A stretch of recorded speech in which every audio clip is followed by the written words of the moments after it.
नमस्कार दोस्तों, कैसे हैं आप सब। टुडे इज़ 1 जून और आज की जो भी इम्पोर्टेंट न्यूज़ हैं उसमें हम डिस्कस करेंगे। सो आर टेबल ऑफ कंटेंट क्या है, आजकल की कौन कौन सी इम्पोर्टेंट न्यूज़ हैं। पहले हम देखेंगे जीएस पेपर फर्स्ट और सेकंड के रिगार्डिंग, ठीक है। तो एक इंडेक्स आई है which will discuss, it is the global slavery index 2023, ठीक है। नेक्स्ट इज जीएस पेपर 3 के regarding we have the news of direct seeding method green currencies in India paddies grown reason to the four. What is it? Rice जो होता है, rice के basically seeding के लिए, यानी कि उसको ग्रो करने के लिए they are various method, okay. And in those various method today we going to discuss about the direct seedling method, okay. The next is the news about the GM food crop, that how the genetically modified food crop will ensure the food need of the India, ठीक है। तो कैसे जो genetically modified food है वो हमारी जो food production की जो नीड है, ठीक है, उसको क्या करेगा, उसको एड्रेस करेगा। The next news is regarding the insurgency. As you know that there are insurgencies going on in the Manipur between the Metis and Naga और Kuki tribe. Okay, मैंने एक न्यूज़ भी बनाई थी yesterday. I have made a news. They are told you that this is the Manipur. If this is the Manipur, so this mid region is known as the valley region. Okay, and this region belongs to the Meti tribe, Metis. And Metis are the non-tribal people. They are the OBC, they are the SC, but they are not the ST. And the hilly area, this hilly area is comprises with the Kuki or Naga, and they are the ST community. And since the Manipur High Court gave a mandate to declare the Meti as the scheduled tribe, this whole violence is going on in the Manipur. We have made news. I have made a separate video on it yesterday. You can just watch it for the furthermore clearing information. The next is what content we have for the means enrichment. Okay, means enrichment के लिए we have some topics here, just like the Richard think on the way, ठीक है। Next is the utilizing the pine needles and use of the animal for the espionage. What is the meaning of espionage? Jasusi. Okay, how we can use the animals as a espionage. Next is the fact for prelims. What we have here, we have article 299. We will discuss what is it exactly, and this topic was in the news last night. It is the evergreening of the loan. Now there is a term known as the greenwashing. This term has came in the UPSC PYQ. Now we will know what is the evergreening. It is somehow related with the greenwashing. The next we will discuss about the light weighting payment of system. Now we have the many payment system, just like the UPI, Bheem. So we have the many payment system, Bharat Pay. Okay, so in the same way there's a launch of the lightweight payment system. Now we are going to know what is it actually. And the second news is that China sent the first civilian to the airspace. Okay, you know that Tiangyong-1 is the China's space station, and India is also planning its space station by 2030. Indian space station. Okay, it's like the Russia has Roscosmos. Okay, so in the same way, China has sent its first civilian to the space. Next, the topic is the Gangetic dolphin. Next, it is the bamboo. How we can use the bamboo to prevent the desertification of the land. Okay. Next, moving forward, we have the NAFIS. Okay, this is the fingerprinting system. Now, without delay, starting with the first topic, which is useful for the GS paper 1 or 2. The topic is the Global Slavery Index 2023.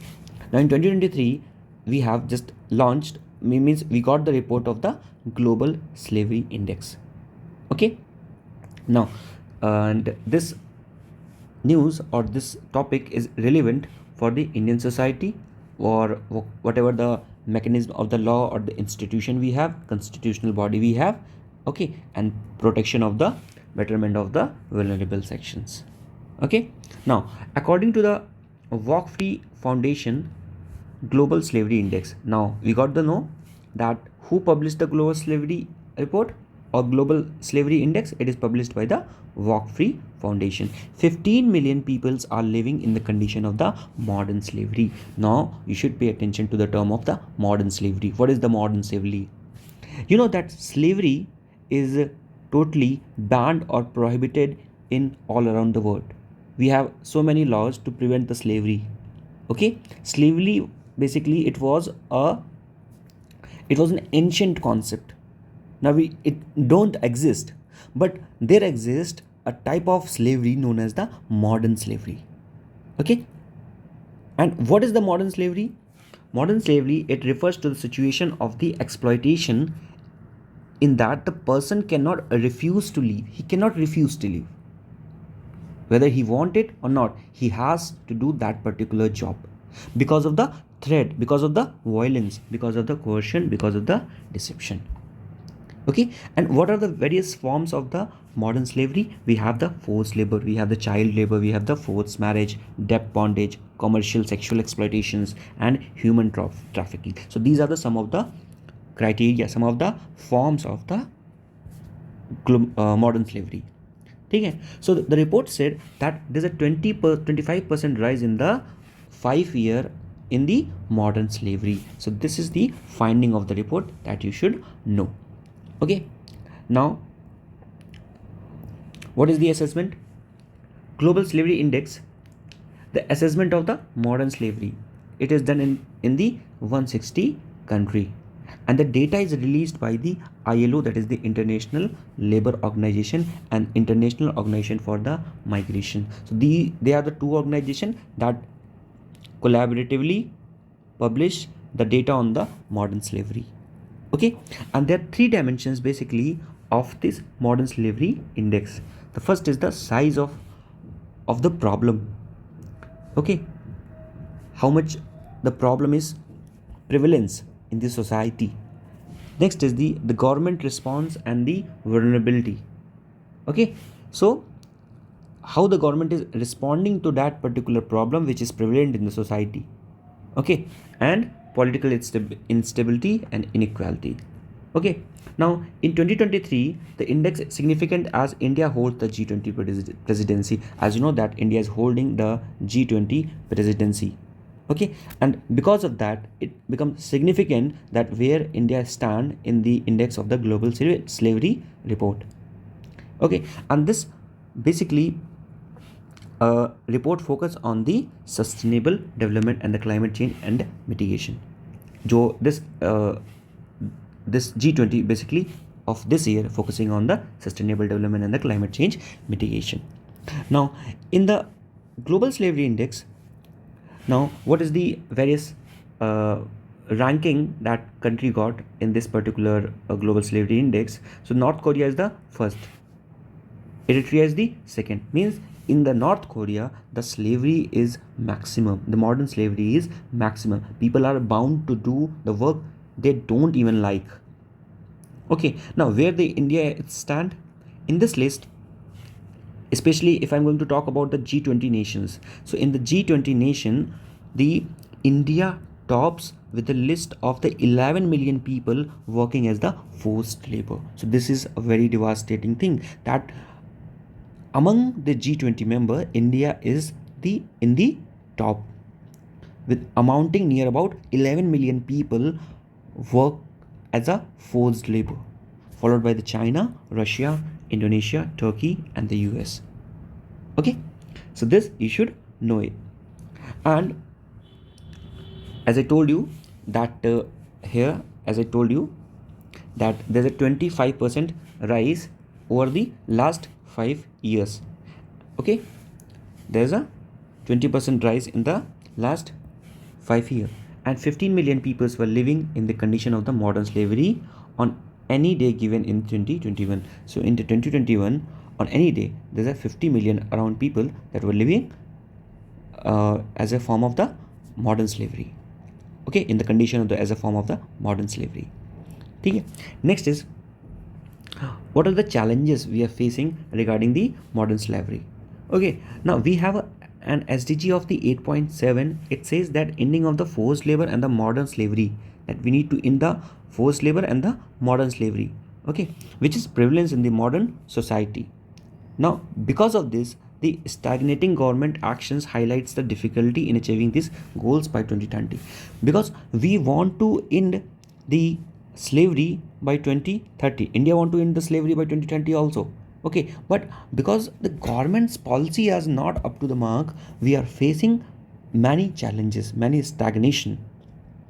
Okay, if I'm talking about the sectors of the economy promote the modern slavery, कौन से sectors हैं that are promoting the modern slavery? There we have the textile sector that promotes the forced labor, paid works, and the lack of benefit. Okay, the unpaid works, जो भी unpaid works हैं, and the lack of benefit, maybe you called it in terms of the maternity leave. So in that sense, people are bound to do the work they don't want.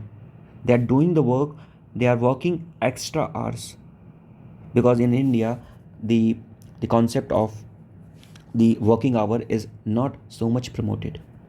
Okay, so this you should know about it.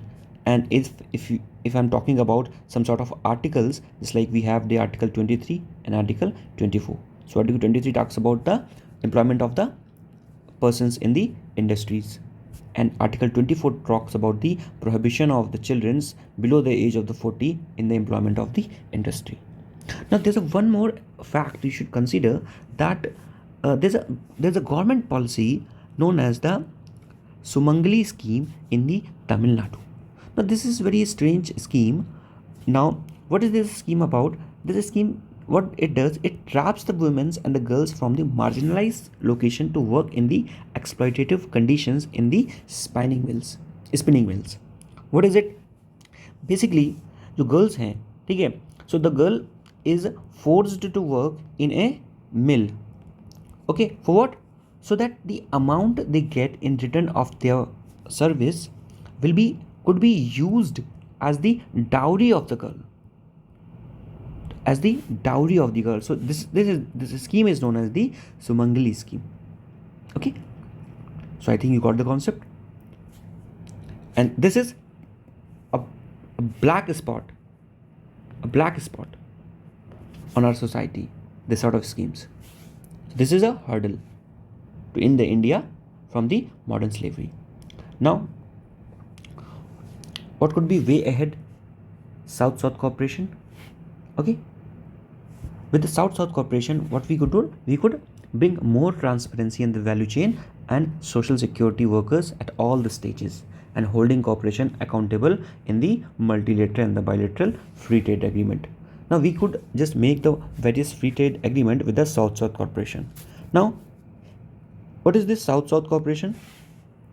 If you don't know what is the meaning of South-South cooperation, you know that there's a term known as the Global South. Global South. Okay. Now, what is the meaning of the Global South or the South-South cooperation? Look, if I'm talking about the North one, Global North, the one term is the Global North, second is the Global South.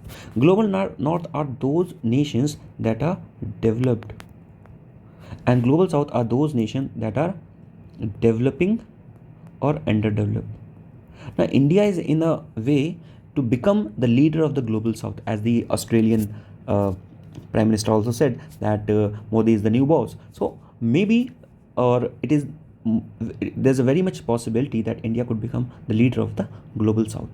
And the South-South cooperation means there's a tie-up, there's a linkage, there's a bonding between the developing nations or underdeveloped nation.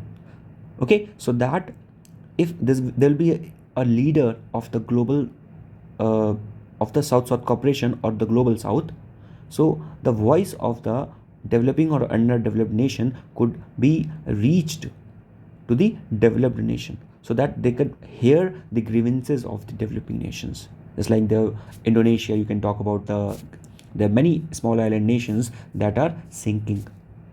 Okay, it's like the capital of the Indonesia, Jakarta, it is sinking. So that's why it is shifting its capital. Okay, so there are very grievances. There are many woes of the developing nations. There are many concerns of the developing nations that could be addressed only by the leader of the global South. So South-South cooperation could be one step in bringing the for the elimination of the modern slavery. Then there could be the implementing the stronger measures and the legislation. We should have the stronger measures and the legislation that prevents the government and the business from sourcing goods, services linked to the modern slavery. Okay, we can just make the legislative mechanisms more robust. Okay, we could make the legislative mechanism more robust. Okay, so that we can prevent these type of practices that are black spot in our society. Next is embedding anti-slavery measures in the climate change sustainability plan. Now, if we are making any sort of climate change plan or any sort of sustainable plan, we could imbibe the anti-slavery measures for the betterment of the downtrodden section of the society. Now, this is one of the measures that we could take. The next is providing the primary and secondary education to the children and tightening the regulations around the forced and the child marriage.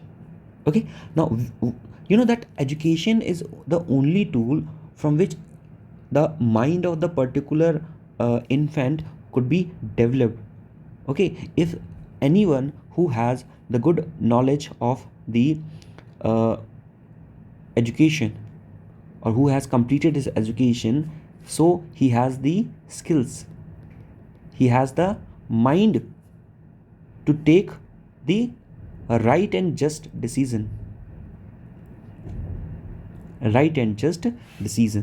Okay, so that's why the education could be the one more factor that could lead to the prohibition or to the ban the practice of the modern slavery.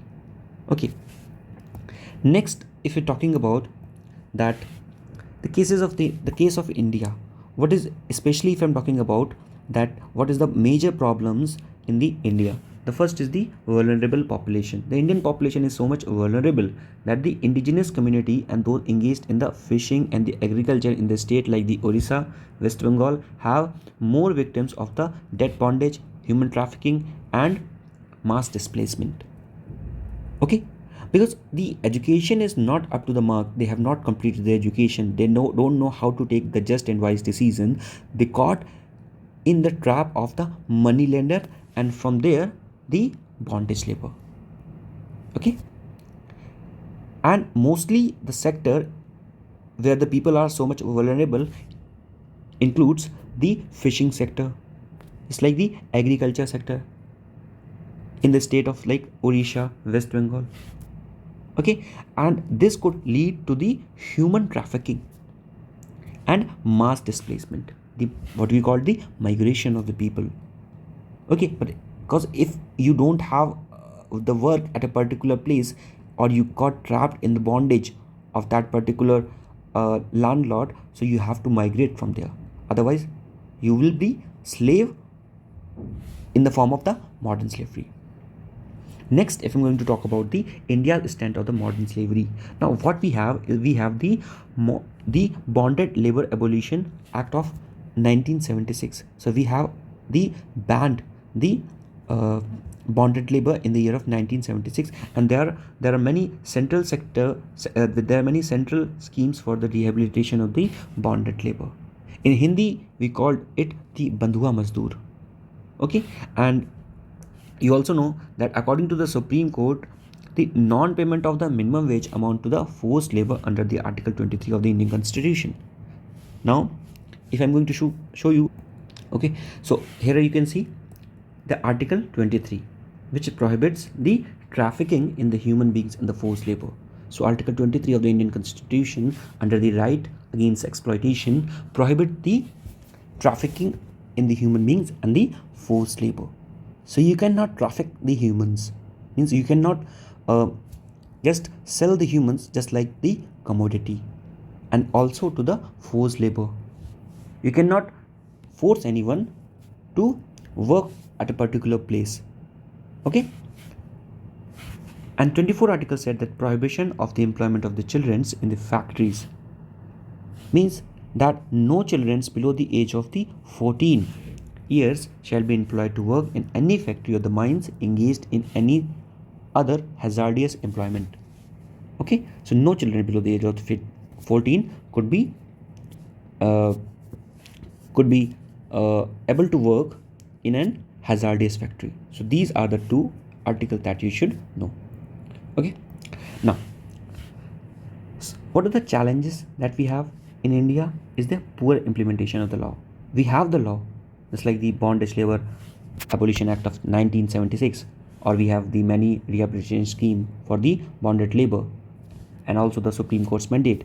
But the thing is that we have the poor implementation mechanism due to the corruption, due to the apathy towards the downtrodden, or legal loopholes that are present in our system, and the lack of the political will. Sometimes the politicians even don't want to execute these sort of plans. Now, what India's new labor code said, now which are yet to be implemented. Okay, means these labor codes are not yet implemented, that many give the legal sanctions to the forced labor by extending the work hours and diluting the social security of the people working in the organized or unorganized sector. Okay, now what this means, that may give the legal sanction to the forced labor.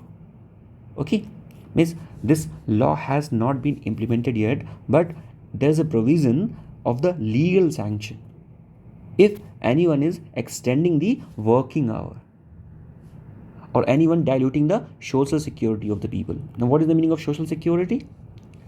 Security regarding of anything. You work there, you should have the social security regarding your remuneration, regarding your transportation, or regarding the work culture of that particular MNC. Now, no data on the people stuck in the modern slavery. In India, we don't have any sort of mechanism, any sort of statistical data available that could find the number of the people stuck in the modern slavery. India's last national survey of the bonded labor was done in mid-90s. So this is the one more problem, that we have done the labor survey, but it was done in the mid-90s. Next is the best practice. States like the Tamil Nadu have initiated plans to conduct the survey. So this you should know, that in a state like the Tamil Nadu have conducted the survey. They have the plan to conduct the survey.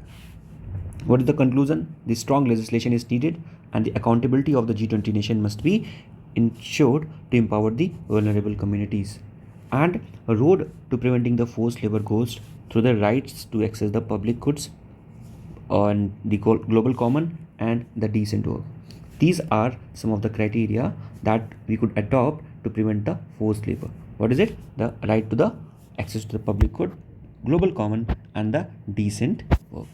Now, moving on to the next article, we have the direct seeding method of the grain currency in India's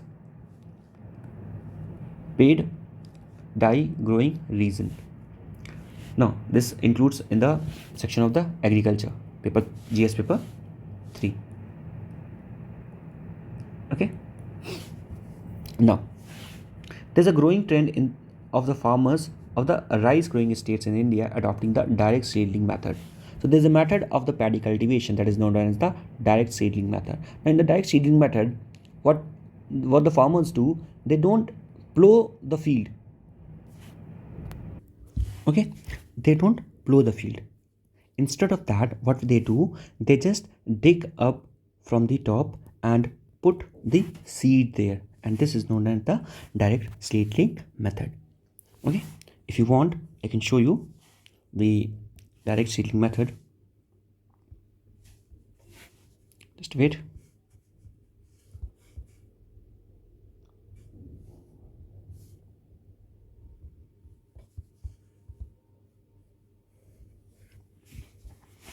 Now here is we have the direct seedling of the rice. Okay. Now you can see in this picture, you can see from here that the new method of the direct seedling, what they are doing is they are just putting the seed there, or you can just understand this thing much better way in this picture. Okay. So this is the direct seedling method, okay, for the paddy cultivation. Now in case of paddy, you should also know about the invisible water, the concept of the invisible water. Now what is the invisible water? Now there was a time then at that time, if we are exporting the rice, it is said that if we are exporting so much of rice, then we are exporting the invisible water, because the rice is the water intensive crop. Okay, because there's so much of the water needed for the cultivation of the rice. Okay, so that's why if we are exporting the rice, we are exporting the water in the invisible form.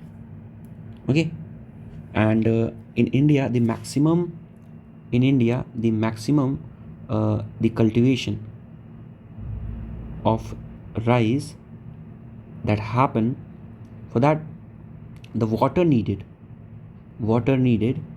is used as the water used in the form of the groundwater, because in India the structure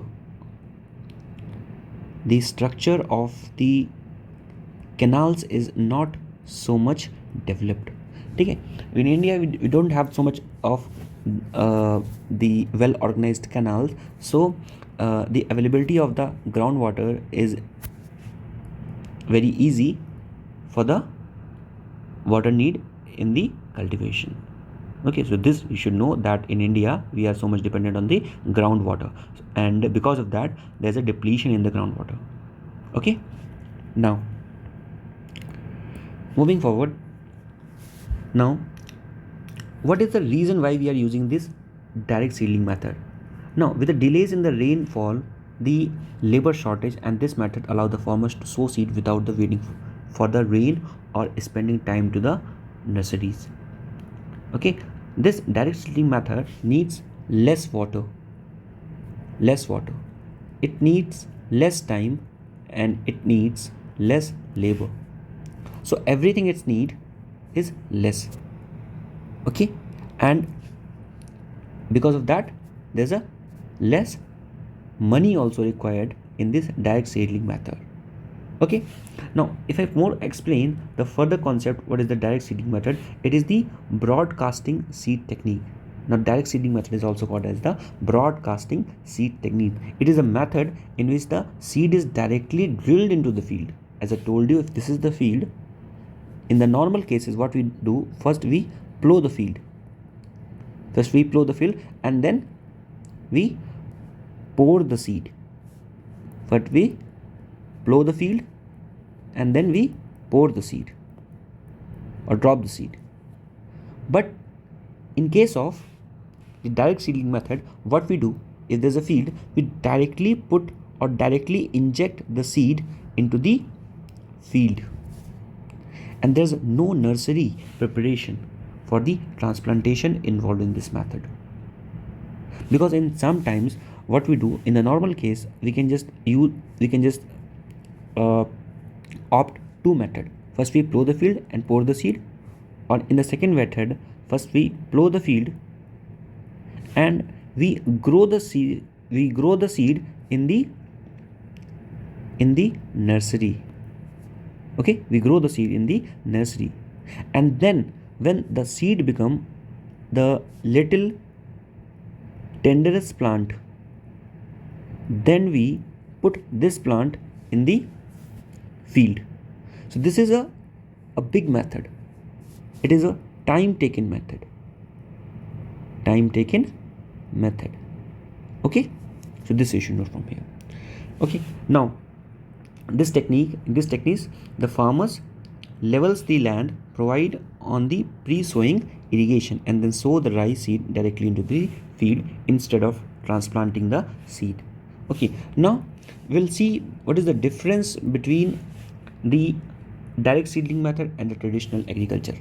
Now in the terms of the water conservation, the direct seedling method reduces the water requirement by 15%. So there's a 15% less water requirement in compared to the traditional agriculture. And traditional agriculture is heavily rely on the flood or the irrigation, and this lead to the water wastage. Now in terms of the labor efficiency, as I told you, we don't need to plow the land every time, so this requires the fewer labor and the nursery preparations for the transplantation. So this reduce the labor requirement for the preparation. But in the traditional method, there's a requirement of the significant workforce for the nursery and the transplantation. So for both the cases, for the nursery also and for transplanting also, you need more labor. So here the requirement of the labor increased. The next is the time. As the steps involved are less, so there's eliminates the need for the nursery preparation, and hence the transplanting the time, and the time saved. There's less time required. But in this case, the time requirement is more because we have the nursery steps and we have the transplantation steps too. In terms of the yield production, it can result to the higher yield due to the improved crop management. And this, in the traditional method, the yield is vary based on the crop management and environmental factor. Next is the soil health.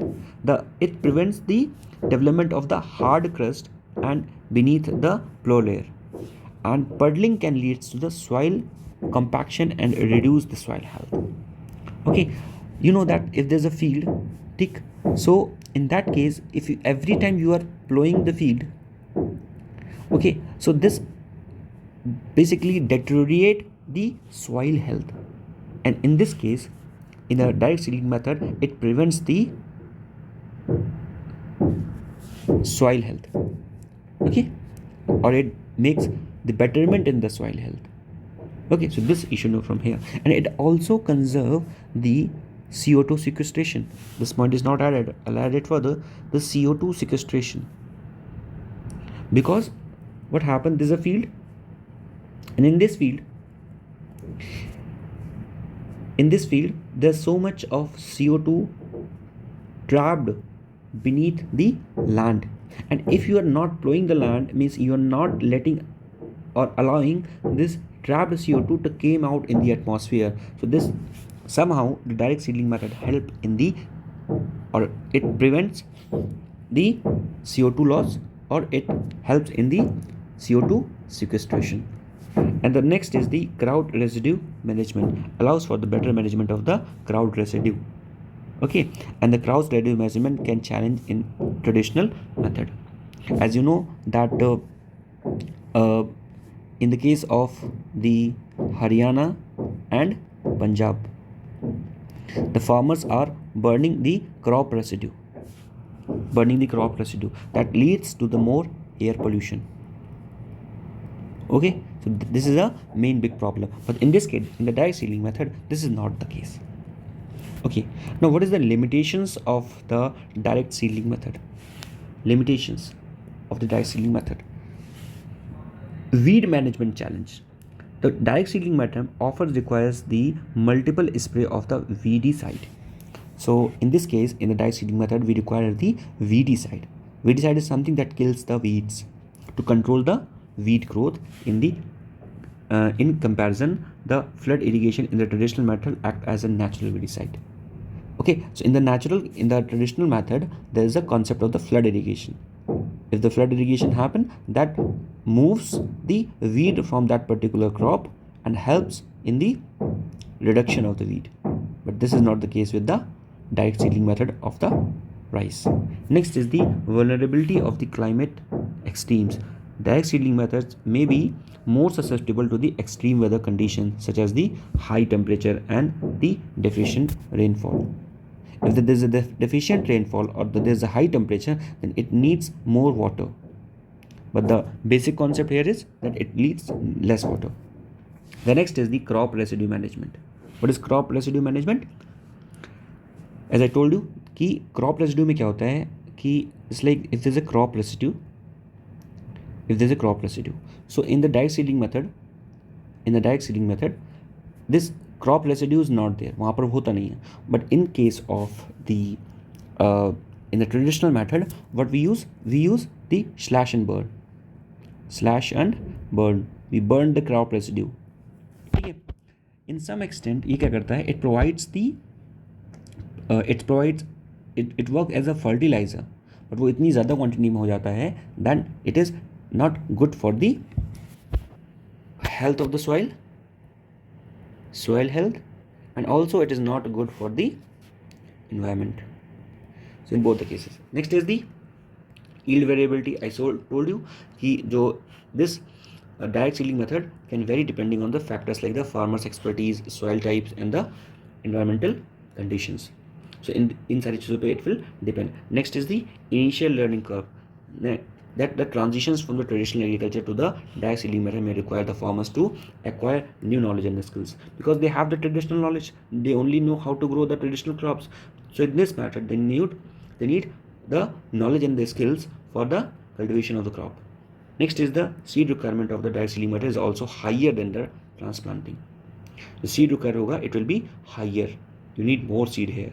And land leveling is compulsory for a direct seedling method, therefore increasing the cost. What is the meaning of land leveling? कि अगर land आपका ऊपर नीचे है, so you have to manage it and you have to make it a flat land, so that the direct seedling method or direct seedling technique could take place. So these are the some of things that you should know, or some differences that you should know regarding the direct seedling method and the traditional method for the rice cultivation.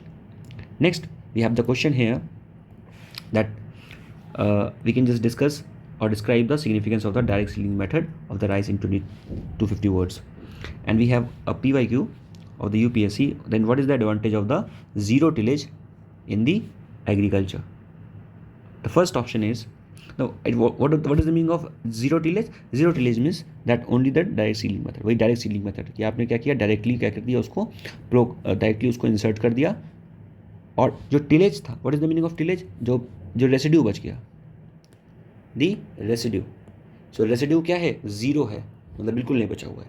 First option is sowing of the weed is possible without burning and the residue of the previous crop.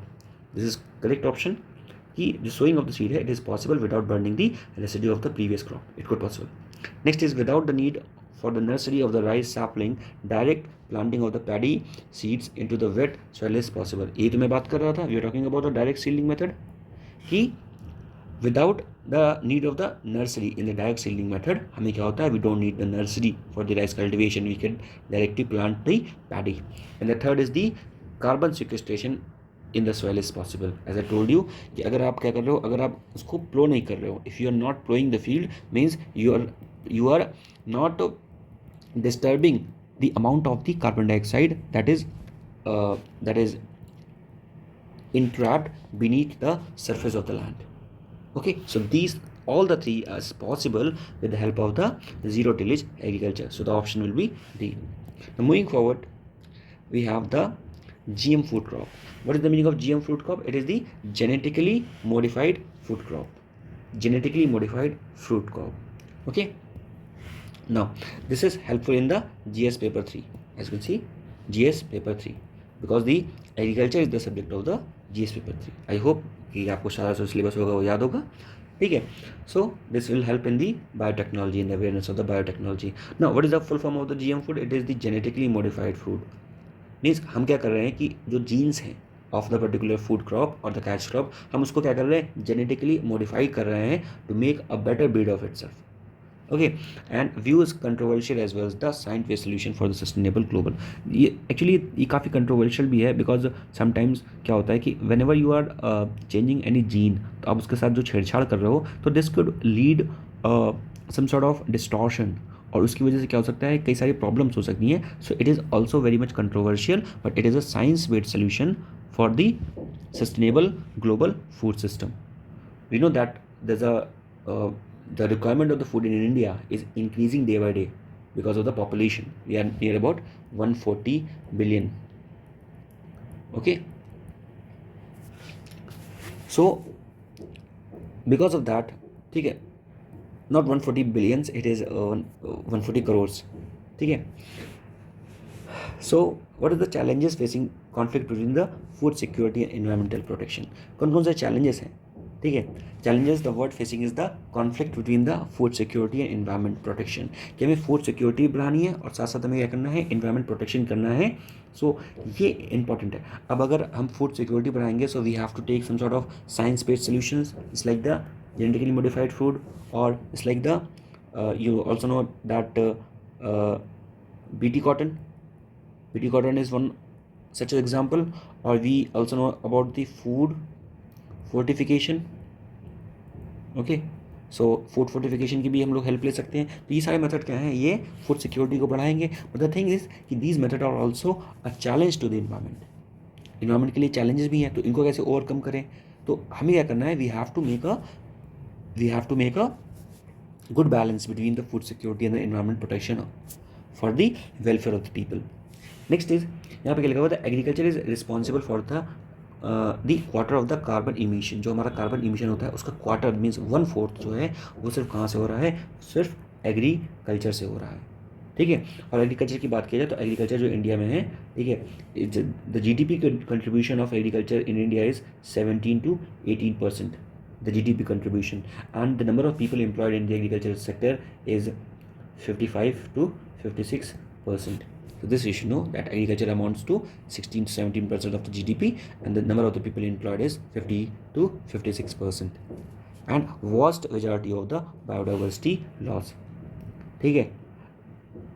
तो basically agriculture की वजह से क्या हो रहा है कि जो कार्बन सिक्वेस्ट्रेशन है वो 1/4 कर रहा है एग्रीकल्चर, मतलब कार्बन को जो रिलीज़ कर रहा है, इमिशन कर रहा है, वो कितना है, एग्रीकल्चर 1/4 कर रहा है. और it also leads to the biodiversity का लॉस, उसका भी क्या हो रहा है, लॉस हो रहा है.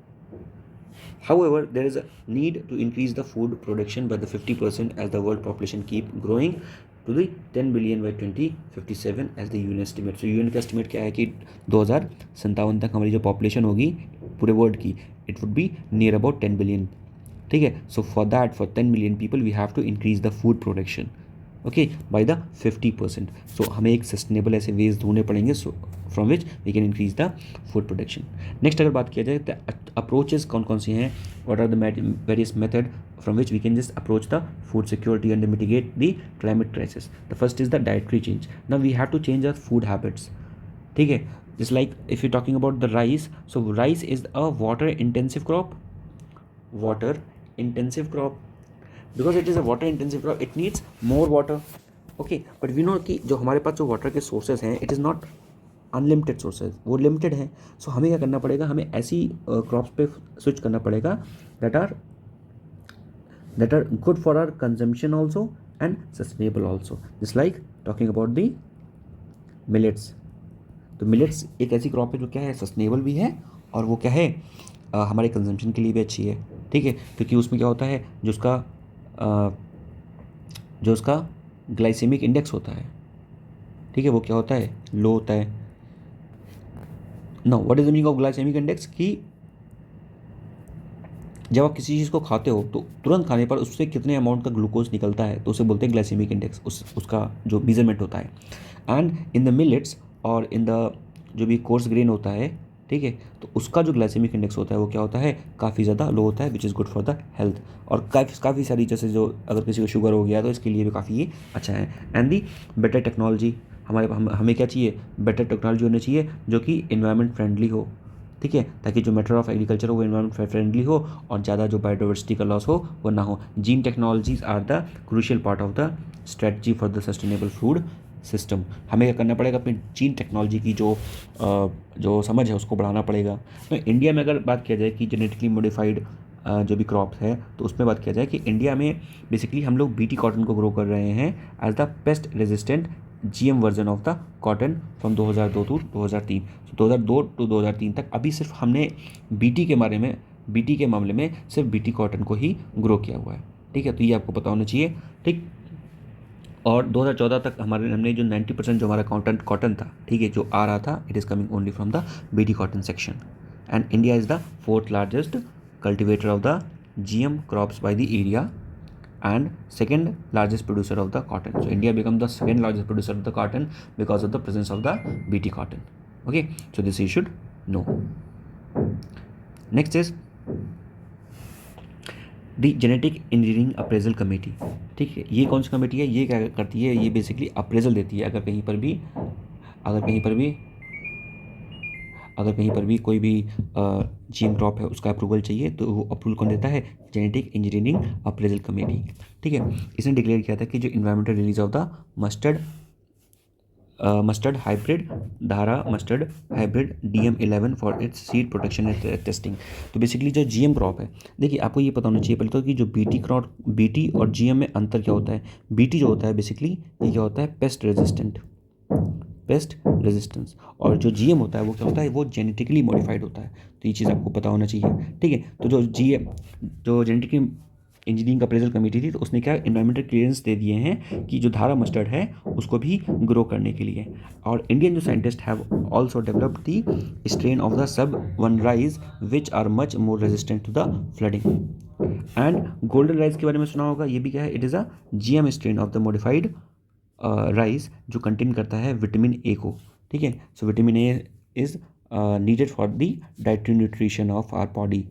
ठीक है, तो ये भी इंपॉर्टेंट है। नेक्स्ट इज, और आगे हम क्या काम कर सकते हैं, हम फोकस कर सकते हैं जीएम प्रोडक्शन में। ठीक है, जेनेटिकली मॉडिफाइड फूड क्रॉप्स में। ठीक है, must be on the social and the public enterprises. Okay, तो जो फोकस होगा वो क्या होगा, सोशल और पब्लिक एंटरप्राइजेस में, ताकि हमें क्या करना है भाई, हमें लोगों की फूड की नीड को क्या करना है, फुलफिल करना है। तो इसलिए हमें इसमें फोकस करना ही पड़ेगा। Next is the industry must look at the more local solutions that helps in the small holder farmers in developing the country. The next is the easy availability of the open source seeds and the GM technology. हमें open source seeding और GM technology को adopt करना पड़ेगा, creating the licensing landscape that empowers the local farmers to adapt the demand of the sustainable agriculture, meeting the rise of the population and the climate change। जो भी population की जो rise हो रही है, climate change हो रहा है, उसको address करने के लिए जो local farmers हैं उन्हें भी उन demand के according क्या होगा, उन्हें भी change करना पड़ेगा। ठीक, अब अगर बात करें कि भाई ये GM फूड है क्या एक्चुअली। ठीक है, जैसे मैंने बताया जेनेटिकली मॉडिफिकेशन है, तो ये कुछ नहीं कि ये क्या है, it is a genetically modified organism that is the organism are that have altered the DNA, change their properties। तो यानी कि हम उन ऑर्गेनिज्म की जो DNA की प्रॉपर्टी है, क्योंकि जेनेटिकली मॉडिफिकेशन कर रहे हैं ना, तो DNA जो होगा उसको क्या करेंगे, मॉडिफाई करेंगे। And food productions from using the genetically modified organism and often referred as the GM food crop. तो सिंपल सी बात है, जो उसका DNA होगा फूड क्रॉप को, उसको हम लोग क्या करेंगे, अल्टर कर देंगे। ठीक है, इसको फर्स्ट इंट्रोड्यूस किया गया था यूएस में in the year of 1994। Okay, to prolong the shelf life of the tomato plants. जो टमाटो प्लांट्स है उसकी जो शेल्फ लाइफ है उसको बढ़ा दिया जाए, तो उसके लिए इसको यूएसए में इंट्रोड्यूस किया गया था। और उसके बाद से क्या हुआ, जो जीएम सोयाबीन है, वीट है, राइस है, इसको अप्रूव कर दिया गया for the agriculture use. Currently जो क्रॉप प्रोडक्शन है उसका जो 10% of the land compare to the non GM crops. तो जो जीएम और नॉन जीएम क्रॉप्स के बारे में अगर बात की जाए तो 10% जो लैंड है वो जीएम क्रॉप यूज़ करते हैं। एडवांटेज क्या है, जैसे मैंने बताया कि जो ईल्ड है इसकी बहुत ज़्यादा है। ठीक है, और ये डिले कर देता है ripening to prolong the shelf life. Shelf life क्या होता है कि जब प्लांट को आप कहीं कोई फ्रूट है उसको आप रख रहे हो तो जल्दी वो ख़राब नहीं होगा, इट नॉट गॉट रॉटेंड। ठीक है, तो जल्दी वो ख़राब नहीं होगा, रॉटन नहीं होगा, तो उसकी शेल्फ लाइफ जो हो जाएगी वो बढ़ जाएगी। और बिल्ड रेजिस्टेंस टू डिजीज़, वो डिजीज़ रेजिस्टेंट होगा, पेस्ट रेजिस्टेंट होगा, फ्रॉड रेजिस्टेंस, डॉट रेजिस्टेंट, तो ये सारी चीज़ें होंगी उसमें जीएम मॉडिफाइड क्रॉप में। And it will help in the modified and reduce the carbon emission. Carbon emission को भी जीएम क्रॉप क्या करेगा, कम करेगा। And boost the sustainability of the food production.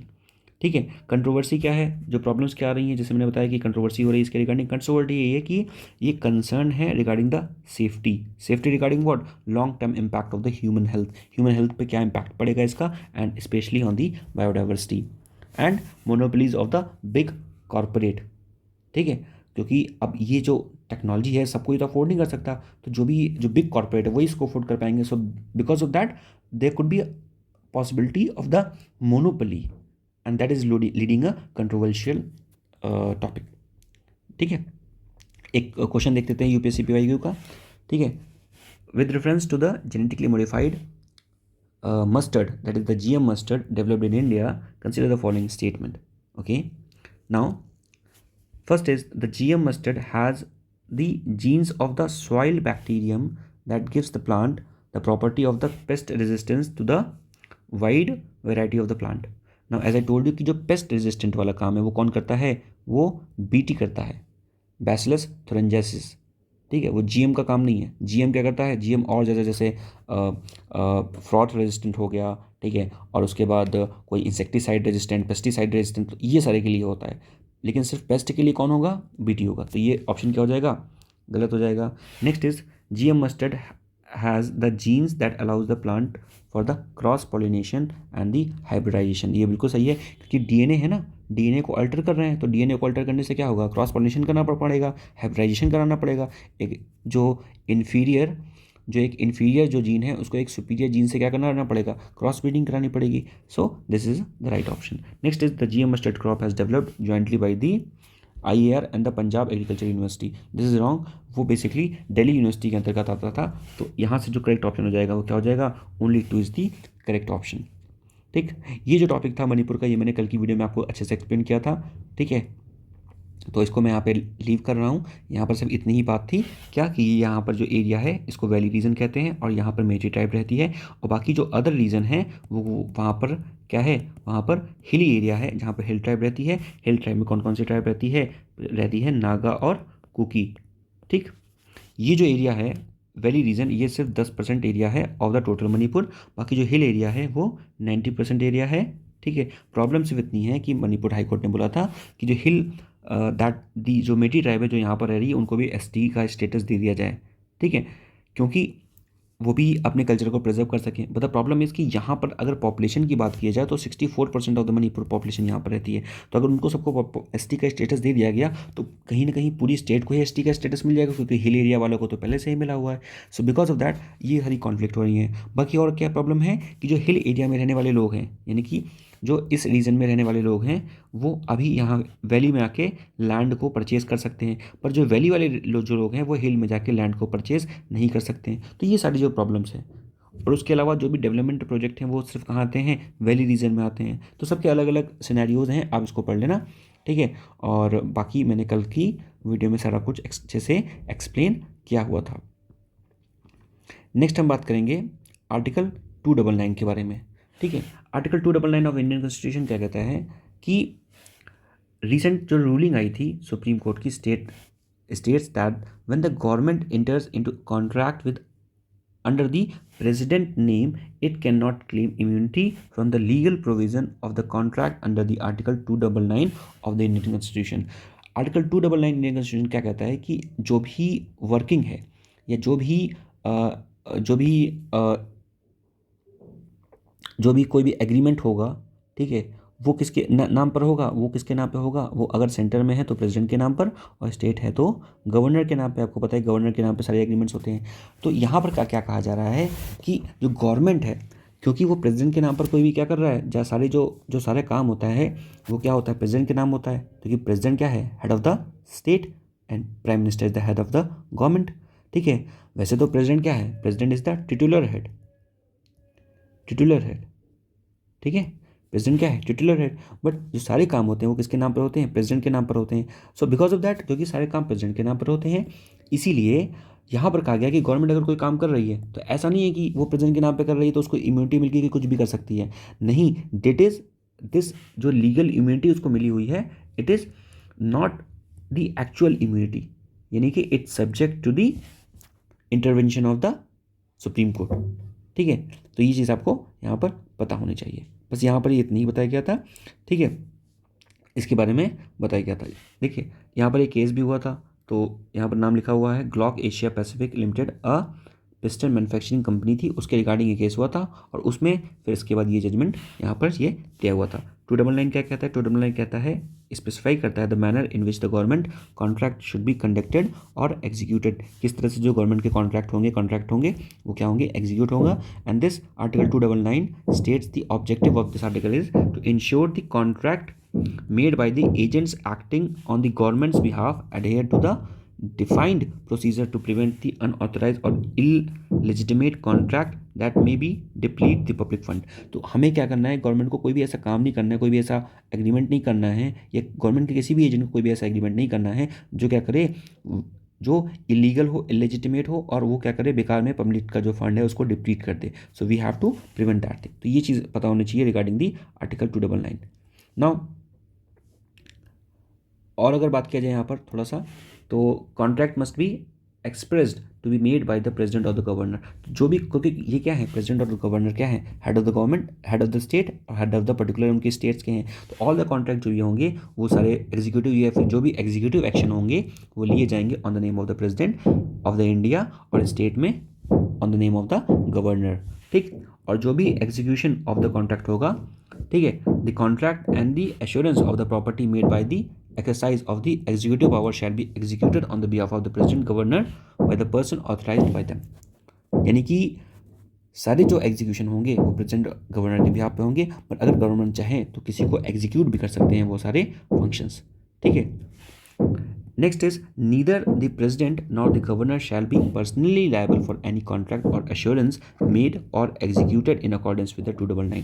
तो उनको कोई भी उनके ऊपर कोई भी केस नहीं हो सकता रिगार्डिंग अगर कोई भी मैटर सा हो गया है विच इज़ इलेजिटिमेट और somehow it is not legal, तो गवर्नर और प्रेसिडेंट के ऊपर कोई भी केस नहीं हो सकता है। This you should no.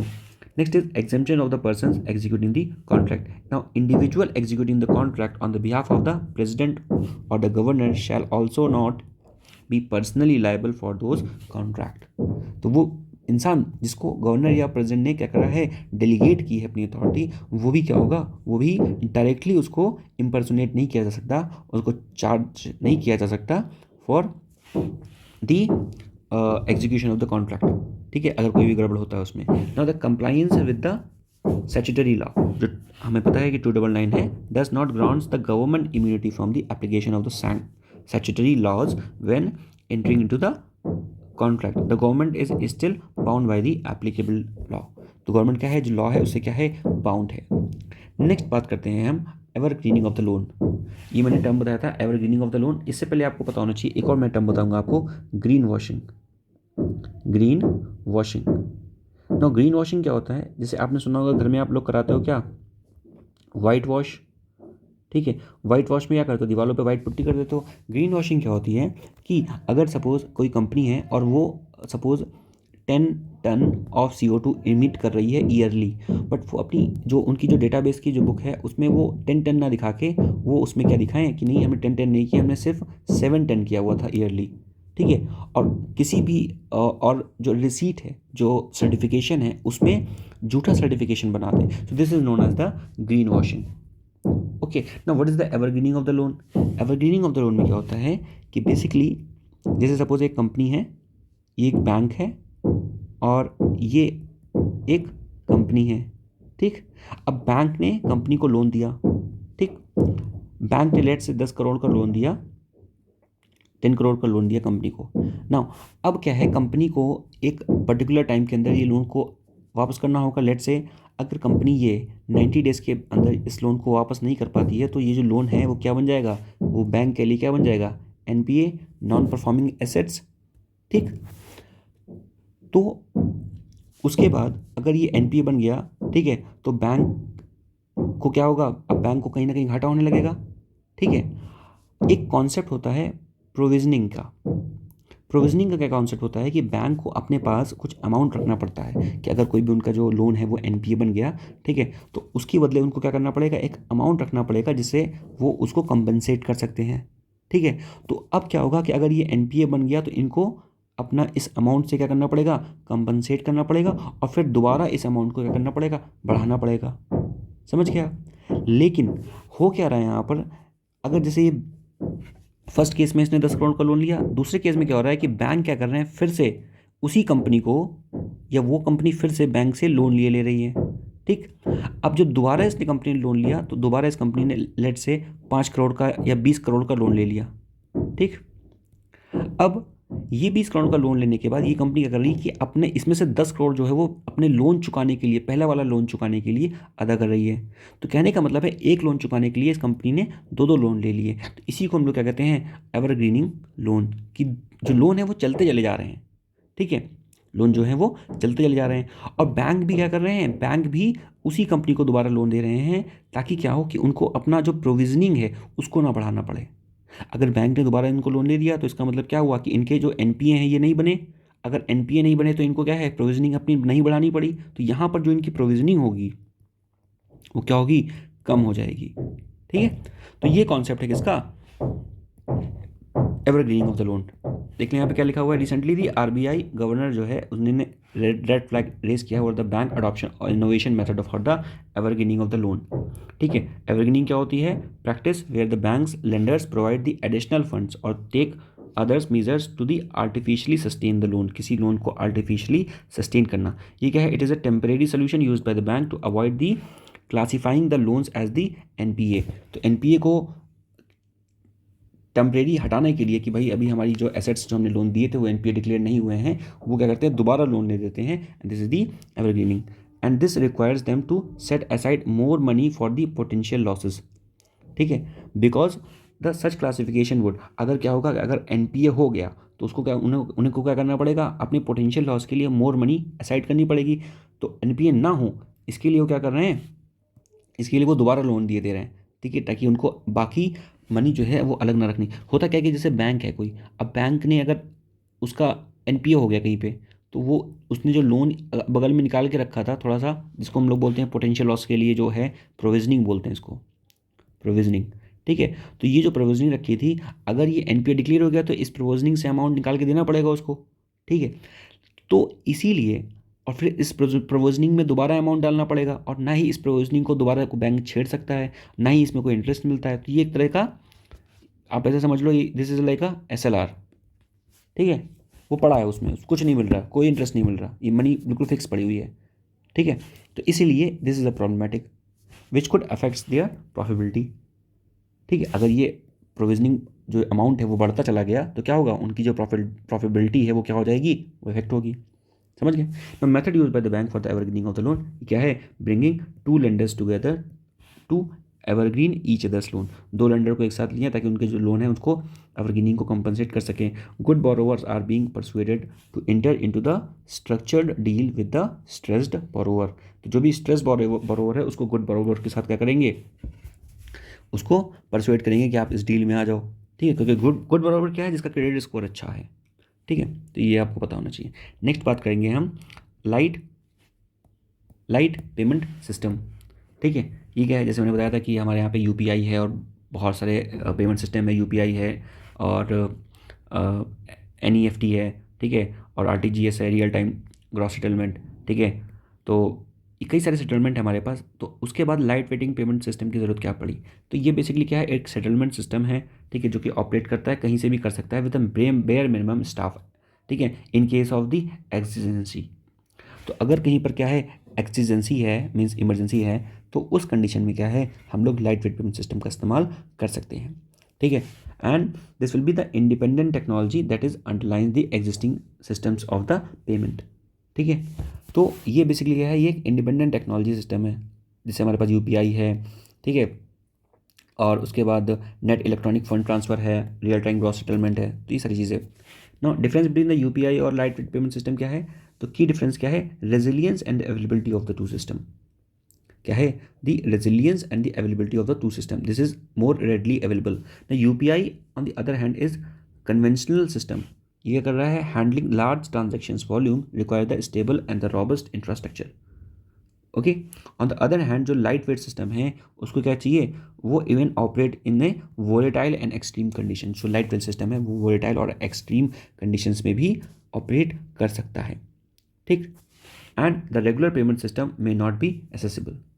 जब ऐसी कोई कंडीशन आ रही है, means in the case of the exigencies, this volatile or the light payment system will be operate very smoothly. Now what is the benefit, the system could ensure the zero downtime of the payment and settlement system, यानी कोई time नहीं लगेगा, the payment will be happen in the real time and it keeps the liquidity pipeline of the economy alive during the crisis. ठीक है, so this you should know. Next is, by implementing the lightweight system as the backup, the RBI aims to ensure the individual and institutions can continue to make the payment during the emergency and disruptions of the conventional payment. ठीक है, suppose ऐसा कोई payment आ गया, मतलब ऐसा कोई basically situations आ गई when we are not able to use the SWIFT payment system, जो स्विफ्ट का जो पेमेंट सिस्टम है उसको यूज़ करने में हम लोग एबल नहीं है, so in that case this will be a good choice. Now it serves as the precautionary measures prepare for the extreme situations and maintain the continuity of the financial transactions. Basically overall क्या है कि अगर कोई basically extreme situations आती है उसमें basically क्या होगा, हेल्पफुल होगा. नेक्स्ट अगर बात करें, जैसे मैंने बताया कि चाइना ने क्या किया है, फर्स्ट सिविलियन को स्पेस में सेंड किया है. Okay, now what is the space station of the China? It is the Tiangong space station. China अपना क्या कर रहा है, खुद का एक स्टेशन बना रहा है, ठीक है, जिसमें उसने फर्स्ट सिविलियन को स्पेस में भेजा हुआ है अभी. ओके, नाउ डिस्क्रिप्शन क्या है कि चाइना का जो स्पेस स्टेशन है वो कैसा है, तो उसकी बात किया जाए तो ये है ताइवान स्पेस स्टेशन. ये चाइना का स्पेस स्टेशन है, ठीक है, जो कि लो अर्थ ऑर्बिट में है, ठीक है, and it is the part of the China's manned space programme. Now this is situated between the 340 to 450 kilometre above the earth. Okay, और जो it will operate for the period of 10 years, 10 साल के लिए operate करेगा. And जो इसका जो model launch है वो है त्यान, ठीक है, दी त्याने, ये मॉडल लॉन्च है 2021 में इसको लॉन्च किया गया था. और अगर चाइना के जो स्पेस प्रोग्राम्स की बात किया जाए तो ये क्या है, ह्यूमन स्पेस प्रोग्राम है जिसके 3 स्टेप्स होंगे. Launch of the man made spaceships for the basic human space technology, और उसके अलावा हम क्या करेंगे, यहाँ पर चाइना क्या करेगा, रिसर्च करेगा, R&D करेगा लॉन्ग टर्म यूटिलाइजेशन के लिए, और चाइना क्या करेगा, कंस्ट्रक्ट करेगा space station for the large scale utilization. And China is the third country after the US and the Russia to make और सेंड द स्पेस स्टेशन. तो China का है, चाइना ऐसा तीसरा कंट्री जिसके पास स्पेस स्टेशन है, ठीक है. जैसे रशिया का स्पेस स्टेशन का नाम क्या है, रॉसकॉस्मोस, ठीक है, स्पेस एजेंसी, ठीक है. Next is India space programme क्या है कि हम अभी सोच रहे हैं कि हम 2030 तक क्या करेंगे, अपना स्पेस स्टेशन को बनाएंगे, ठीक है, और हम लोग एकोमोडेट करेंगे एस्ट्रोनॉट्स को up to 20 days in the space Gaganyaan mission. Next अगर बात किया जाए गैंगेटिक डॉल्फिन के बारे में. ना गैंगेटिक डॉल्फिन आपको जिससे पता है कि गैंगेटिक डॉल्फिन जो है वो बेसिकली फ्रेश वाटर में रहती है, ठीक है, and it is found in the Bihar. Recently Bihar में मिली है, ठीक है, और वहाँ पर क्या हो गया कि इसकी जो है वो both the Gangetic dolphins were killed due to the ongoing mechanized dredging to the deepen the river bed. तो जो रिवर बेड को डीप कर रहे हैं उसकी वजह से क्या हो गया, उसकी कई वजहों से भी डेथ हो गई है. मोस्टली जो गैंगेटिक रिवर डॉल्फिन है वो लोकेशन उनको कहाँ मिलती है, वो मिलती है गंगा ब्रह्मपुत्र की बेसिन पे, मेघना and Karnaphuli and Sangu river in the Nepal, India and Bangladesh. तो जो बेसिकली जो गंगेटिक रिवर है, जो गैंगेटिक डॉल्फिन है वो बेसिकली इन 3 देशों में मिलती है. जैसे मैंने बताया कि ये क्या है, बेसिकली एक फ्रेश वाटर मैमल है, ठीक है, ये फ्रेश वाटर मिलती है, यानी कहीं पर अगर गंगेटिक डॉल्फिन मिल रही है तो ये इंडिकेट करती है, it is N indicated species, जो कि इंडिकेट करती है कि ये फ्रेश वाटर में मिलेगी, यानी कि जो वाटर है वो फ्रेश है. अगर ये कहीं पर है तो वो वाटर क्या है, फ्रेश है. एंड बिकॉज ये क्या करती है, it emits the ultrasonic sound and it is also blind. So the type of sound it emits is known as susu. Okay, so जो आवाज़ होती है वो कैसी होती है, सुसु करके आवाज़ निकलती है, तो इसीलिए इसका नाम क्या पड़ गया, इसका नाम सुसु पड़ गया. और ये क्या होती है, याद रखिएगा, जो गैंगेटिक जो रिवर डॉल्फिन है वो क्या होती है, ब्लाइंड होती है. अदर डॉल्फिन की अगर बात किया जाए, ठीक है, तो वो क्या होती है, जैसे इरावदी डॉल्फिन है, ठीक है, तो ये क्या है, it is N endangered species, ठीक है, तो ये चीज़ पता होना चाहिए. ओके, एंड जो गंगेटिक डॉल्फिन है वो भी क्या है, वो भी इंडेंजर्ड है। ये क्या है, दिस इज ऑल्सो इंडेंजर्ड। और जो इरावदी डॉल्फिन है वो भी क्या है, उसका स्टेटस भी आईयूसीएन में इंडेंजर्ड है। ओके, फिर उसके बाद बात करें इंडस डॉल्फिन। ठीक है, ये कहाँ मिलेगी, ये इंडस रिवर में मिलेगी, फ्रेश वाटर है, ये भी पाकिस्तान में मिलेगी, और इसका जो स्टेटस है क्या, इंडेंजर्ड है। यानी कि जो सारी डॉल्फिन है मोस्टली उनका जो स्टेटस है क्या, वो इंडेंजर्ड है। ठीक है, एंड जो गंगेटिक डॉल्फिन है उसको शेड्यूल 1 पे रखा हुआ है, इंडेंजर्ड है, और अपेंडिक्स 1 में रखा हुआ है साइट्स की लिस्ट में। नेक्स्ट अगर बात किया जाए तो हमने कौन कौन से प्रोजेक्ट चलाए हैं, तो हमने प्रोजेक्ट डॉल्फिन चलाए हैं, विक्रमशिला गंगेटिक डॉल्फिन सेंचुरी बनाई है बिहार में, ये पता होना चाहिए आपको। And we have also launch the conservation action plan for the Ganga river dolphin in 2010 to 2020। 2010 और 2020 के बीच में हमने गंगा रिवर डॉल्फिन प्रोग्राम को भी चलाया था। नेक्स्ट अगर बात किया जाए नेक्स्ट न्यूज़ की, तो बात करेंगे हम बैम्बू।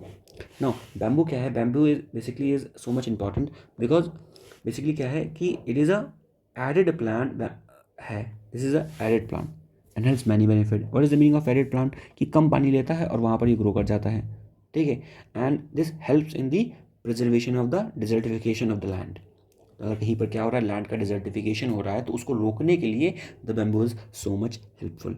इससे इससे पहले भी रिगार्डिंग एक न्यूज़ भी आई थी, जैसे जो फॉरेस्ट पॉलिसी थी, तो उसमें ये बताया गया था कि जैसे अभी कोर्ट में केस भी चल रहा था कि रिगार्डिंग दी बम्बू के कल्टिवेशन के रिगार्डिंग। ठीक है, कि जो बैम्बू है वो उसका जो कल्टिवेशन है वो कहाँ किया जा सकता है, कहाँ नहीं किया जा सकता है। तो ये बताया गया कि जो फॉरेस्ट में अगर कोई अगर डेंस फॉरेस्ट है और वहाँ पर या कोई प्रोटेक्टेड फॉरेस्ट है अगर बात किया जाए, तो प्रोटेक्टेड फॉरेस्ट में आप बैम्बू का कल्टिवेशन नहीं कर सकते, बैम्बू को कट नहीं कर सकते स्पेशली। ठीक है, बैम्बू को आप किसी भी फॉरेस्ट में कट नहीं कर सकते। बट अगर वही बैम्बू आपके कोई प्राइवेट लैंड में लगा हुआ है, ठीक है, अगर आपके पास कोई प्राइवेट लैंड है और उस लैंड में बैम्बू लगा हुआ है, तो आप उस बबूल को, ठीक है, कट कर सकते हो। Okay sorry, this is okay okay sorry, this is a mistake from my side, I was talking about the bamboo but it is बबूल।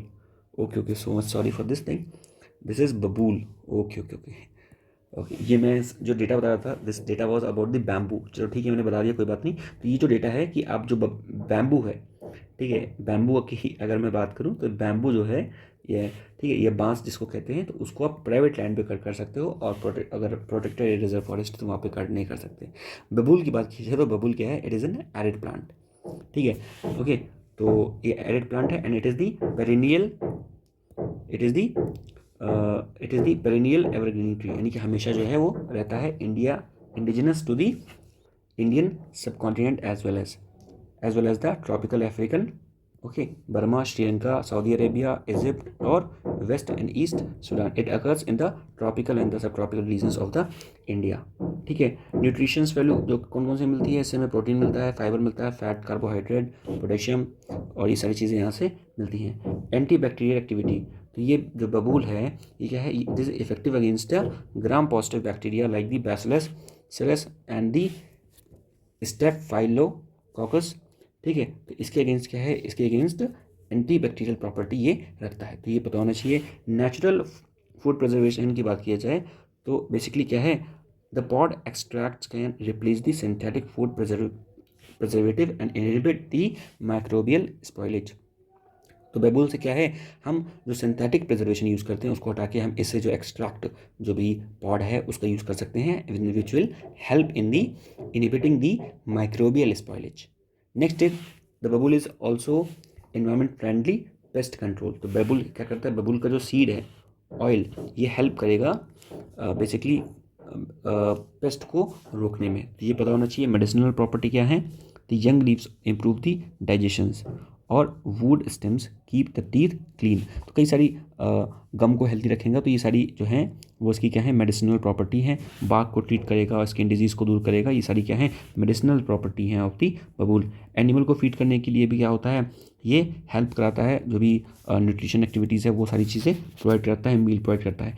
ये बड़ा इंपॉर्टेंट है क्या कि it is a nitrogen fixing and reclamation. तो जो बबूल है वो हेल्प करेगा reclamation of the degraded area by fixing the nitrogen and acting as the weed break.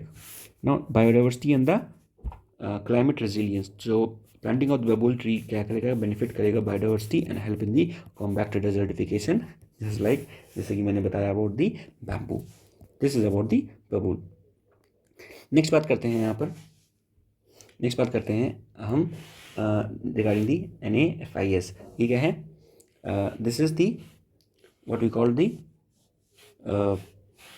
National fingerprinting system के बारे में, ठीक है, national automated fingerprinting identification system. तो जो मिनिस्ट्री ऑफ होम अफेयर्स है उसने डायरेक्ट किया है सेंट्रल लॉज को and enforcing agency including the CBI, NIA and the other narcotics control bureau to access and share the record with the national fingerprinting database, national automated fingerprinting identification system. ठीक है, तो basically कहा गया है कि जो data है उसको क्या किया जाएगा, वो रिकॉर्ड्स को क्या किया जाएगा, साझा किया जाएगा, शेयर किया जाएगा। नो व्हाट इज इट, थोड़ा सा और बात करेंगे इसके बारे में। तो बेसिकली ये क्या है, it is a database known as the NAFIS. It is a web-based application that serves as the central repository of the criminal fingerprinting data. तो जो डेटा है क्रिमिनल फिंगरप्रिंटिंग की उसको कलेक्ट करेगा from the various resources. Okay, and तो basically बताया मैंने, ये web based central repository criminal fingerprinting data collection को कलेक्ट करेगा। एम क्या है, ये एम है enhance the availability of these agencies to identify the criminal and the expedite the investigation, यानी कि जितनी भी एजेंसीज हैं वो सारे के पास ये डेटा शेयर हो जाए। यहाँ पर क्या बताया गया, यहाँ पर ये बताया गया है, देखिए फिर से पढ़ लीजिए इसको, जो मिनिस्ट्री ऑफ होम अफेयर्स है उसने डायरेक्ट किया है central law enforcement agencies including the CBI, NIA और नारकोटिक्स कंट्रोल ब्यूरो, क्या किया जाए, to access and share their record with the national fingerprints database. ठीक है, यानी कि इनके पास जो भी रिकॉर्ड पड़ा है वो नेशनल फिंगरप्रिंट डेटाबेस से क्या करो, शेयर करो, और national automated fingerprint identification system से, ताकि अगर किसी को भी रिकॉर्ड चाहिए ये तो वो इसको डायरेक्टली यूज़ कर सके for the further use for the identification of the crime scene. ठीक, तो ये बताना चाहिए। ये कॉन्सेप्ट दिया किसने था, कॉन्सेप्ट दिया था 2022 में नेशनल क्राइम कंट्रोल ब्यूरो। ठीक है, and it is managed by the central fingerprinting bureau at NCRB। तो NCRB के अंदर एक विंग आती है, that is the central fingerprinting bureau, वो इसको क्या करती है, मैनेज करती है। And there is a 10 digits national fingerprinting number to the each person arrested for the crime. तो जब भी कोई पर्सन को अरेस्ट करते हैं तो उसका क्या करते हैं, उसकी सैम्पलिंग करते हैं, ठीक है, with the help of the identification number. ठीक है, मतलब पहले सैम्पलिंग करते हैं, उसके बाद उसको एक आइडेंटिफिकेशन नंबर दे देते हैं, और इसका जो यूज़ है वो लाइफ टाइम कर सकते हैं। ठीक है, for the persons life time, the use of the national fingerprinting number is for the life time, and the different crime registered under the different FIR are linked to the same fingerprinting number, national fingerprinting number, and the crime and the criminal tracking networks systems, the database। यानी कि जो database है इसका crime और criminal linking network का, उसको क्या करेगा, उसको लिंक कर देगा। Next is the fingerprinting history. The first began automating the fingerprinting data in the 1992 with the fact 1 recommended by the national police commissions। Okay, तो पहले इसको रिकमेंड किया गया था नेशनल पुलिस कमीशन के द्वारा, और उसके बाद 2007 में क्या कर दिया गया, इसको अपग्रेड किया गया, और 2022 में it is replaced by the NAFIS। ठीक, नेक्स्ट बात किया जाए एडवांटेज क्या है। एडवांटेज यही है कि सारा जो डेटा है वो एक ही जगह रहेगा, तो बाकी नेक्स्ट अगर कोई इंसान फर्दर क्राइम कमिट करता है तो उसको आइडेंटिफिकेशन में जो पुलिस होगी उसको ईजी होगा। Provide a secure and non transferable identification method. ठीक है, एक सिक्योर और नॉन ट्रांसफरेबल आइडेंटिफिकेशन मेथड है, and it simplifies the record keeping and enhances the security. क्योंकि क्या कर रहा है, ये सारा रिकॉर्ड है उन्होंने कीप कर लिया, तो अदर वो इंसान दोबारा क्राइम कमिट करेगा, so it will be helpful to identify that person कि हाँ ये वही पर्सन है।